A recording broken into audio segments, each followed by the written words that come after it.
Middle east में जारी युद्ध ने भारत के पड़ोसी पाकिस्तान के सामने बड़ा संकट खड़ा कर दिया है।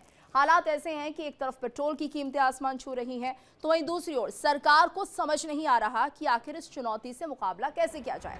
आर्थिक संकट और खर्च कम करने की कोशिशों के बीच पाकिस्तान सरकार ने 23 मार्च को होने वाली मिलिट्री परेड डे के सभी बड़े कार्यक्रम रद्द करने का फैसला किया है। सरकार का कहना है कि खाड़ी क्षेत्र में तेल संकट और बढ़ते खर्च को देखते हुए ये कदम उठाया गया है। मिलिट्री परेड जैसे बड़े कार्यक्रम रद्द करने का फैसला इसलिए लिया गया ताकि देश आर्थिक बचत के उपायों के साथ आगे बढ़ सके और साथ ही पाकिस्तान डे के मूल्यों के प्रति सम्मान भी बना रहे। तो सरकार ने सभी मंत्रालयों और दफ्तरों को निर्देश दिया है कि इस दिन को सादगी और गरिमा के साथ मनाया जाए। वहीं माना जा रहा है कि इस फैसले को पाकिस्तान में बढ़ते आर्थिक संकट के संकेत के रूप में देखा जा रहा है, क्योंकि अब इसका असर उन कार्यक्रमों पर भी पड़ रहा है जो देश की सैन्य ताकत और प्रतिष्ठा से जुड़े होते हैं।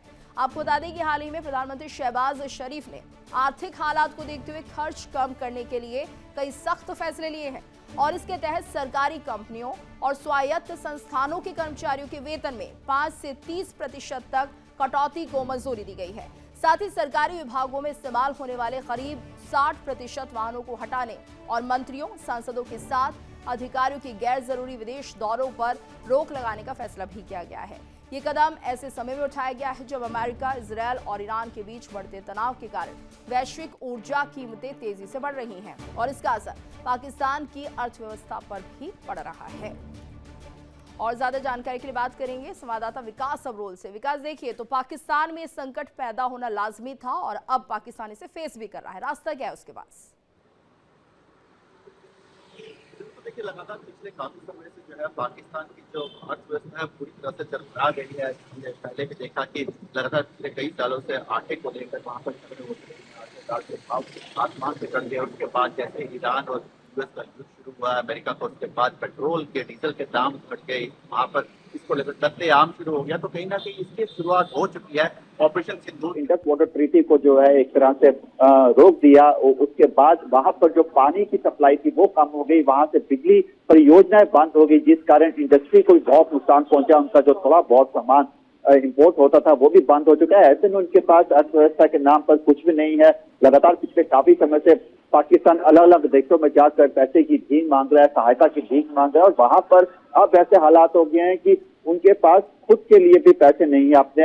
अपने जो सरकारी मुलाजिम उनको देने के लिए तनख्वाहें नहीं है। लगातार हम पिछले काफी समय से देखते हैं वहां पर सरकारी डिपार्टमेंट में नई गाड़ियां खरीदने पर पाबंदी लगा दी गई है। ऑफिस वर्क जो है वो अब जो है वर्क फ्रॉम होम में तब्दील हो चुका है। तो कहीं ना कहीं अब जो हालात है पाकिस्तान के लिए बेहतर नहीं है और जिस तरह से युद्ध चलता जा रहा है ऐसे में कोई भी देश पाकिस्तान की मदद करने को आगे नहीं आएगा, क्योंकि पहले सब देश पहले अपने आप को देखेंगे, अपनी अर्थव्यवस्था को मजबूत रखने के लिए काम करेंगे, बल्कि दूसरों को दान देने में।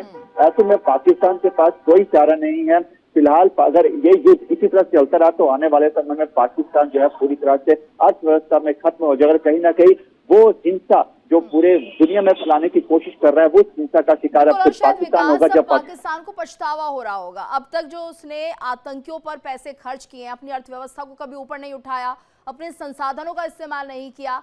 आज देखिए संकट उस पर आन पड़ा है और इससे बचने के तरीके अब उसे नहीं मिलने वाले हैं। जी बिल्कुल, देखिए लगातार जितना खर्चा उसकी आर्मी का है उससे ज्यादा खर्चा तो वो आतंकवादियों पे खर्चता रहा है, उनको पालने पोसने में। लगातार हम देख रहे हैं और अब वही उस पर भारी पड़ रहा है। और जिस तरह से लड़ाई भी चल रही है उसकी अफगानिस्तान के साथ, ऐसे में उस पर जो है कहीं ना कहीं उसके डिफेंस का खर्चा और बढ़ गया है, जिसको से कम करना पड़ेगा। तो अब बैकडोर से संधि करने की बात कर रहे हैं अफगानिस्तान से, जो हालांकि कल के हुए पाकिस्तान हमले के बाद अब एक तरह से नामुमकिन सी दिख रही है। लेकिन फिलहाल वहां पर देखा जाए तो राजनीति और जो वहां की आर्मी है वो अलग अलग पहलू में चल रही है। हालांकि वहां पे हावी हमेशा आर्मी रहती है।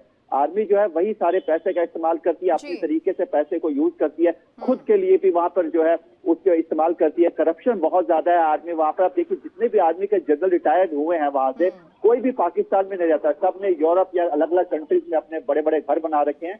तो जितना भी पैसा पाकिस्तान में आता है वो पाकिस्तान में नहीं लगता। अगर उन्होंने यही पैसा अपनी अर्थव्यवस्था पर, अपने वहाँ की एजुकेशन पर खर्चा होता जो आतंकवाद में खर्च कर रहे हैं, तो आज पाकिस्तान कहीं का कहीं पहुंच चुका होता। वो हमेशा से आतंकवाद को बढ़ावा बिल्कुल, और देता ये रहा। माना उसी जाए के बल विकास के आने वाले दिनों में पाकिस्तान की हालत और ज्यादा बदतर होती हुई नजर आएगी। देखिए इंडिया डेली 24/7 अब आपके स्मार्ट टीवी पर। इंडिया डेली मौजूद है सभी डिजिटल प्लेटफॉर्म पर लाइव और लगातार। इंडिया डेली 24/7 हर दिन राष्ट्र को समर्पित।